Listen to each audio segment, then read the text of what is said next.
Да, именно город Габич Челябинской области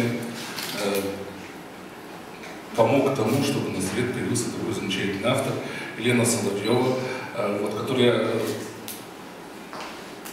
чтобы кто не знает, опять же скажу, да, наиболее известна по двум своим книгам. Первая — это роман-сказка «Цветник бабушки-корицы».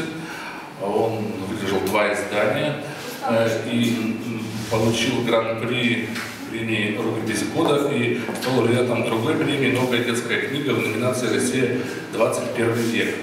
Вот. А вторая книга, перед тем, как, если первую выпустил издательство АСТ Санкт-Петербург, то вторую книгу, которую вот здесь вы видели, перед тем, как исчезнуть, которая тоже выдержала уже 2 издания. Вот. И вошла в программу «Культура России». И вошла в эту замечательную программу.